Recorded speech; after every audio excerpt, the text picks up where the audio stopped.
Hey, t'as déjà vu cette image? Attends, ça me dit un truc. Si tu te rappelles de tes cours de 5e, ou que t'es en 5e, tu as sûrement déjà aperçu cette enluminure qui décrit les travaux des paysans au Moyen-Âge.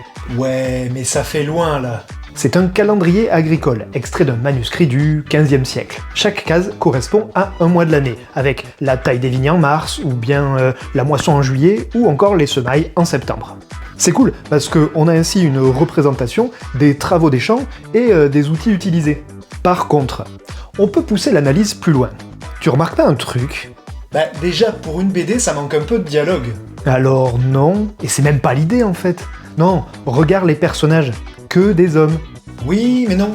Regarde en juillet, août et décembre. Exact. Et là, on touche au cœur de l'analyse. Les hommes sont souvent représentés comme étant au cœur de l'action. Soit ils sont seuls, soit la femme est représentée en tant qu'auxiliaire. Et surtout, la plupart du temps, c'est lui qui manie l'outil. Mais c'est peut-être parce qu'ils sont plus costauds. Alors, on pourrait se dire ça. Mais prenons par exemple d'autres enluminures où les femmes sont beaucoup plus présentes. Regarde, quand la femme assiste l'homme, elle porte des branches coupées, ou bien des boisseaux de céréales, voire même un gros sac de grains. Ah, mais oui, balèze.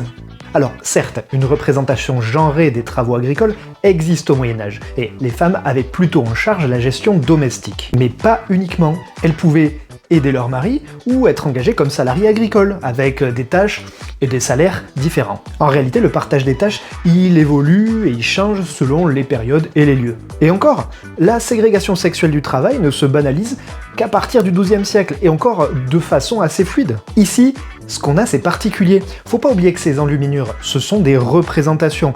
Elles sont donc porteurs de sens symbolique. C'est une vision du monde paysan idéal. Montrer l'homme comme responsable des outils n'est pas neutre, il est en position de domination. Dans les cas des semailles, c'est particulièrement important. À l'époque, l'homme est vu comme étant la source de la fécondation et donc de la conception. Ces travaux, ils sont donc plus symboliques que pratiques. De même, pour l'abattage du cochon, c'est l'homme qui tue et verse le sang, et par là nourrit le foyer. Ce que tu veux dire en gros, c'est qu'il faut pas prendre ces images au premier degré. C'est ça. Si elles sont intéressantes pour une étude des travaux des paysans au Moyen-Âge, les images, elles révèlent aussi une assignation traditionnelle des rôles, des représentations issues d'une construction sociale, et non pas naturelle, de l'inégalité entre l'homme et la femme. Tout ça, c'est donc de l'ordre du discours. Dans la pratique, et comme d'habitude en histoire, les choses elles sont beaucoup plus nuancées. Donc, comme toujours face à un document historique, on prend du recul et on se remet dans le contexte de sa création.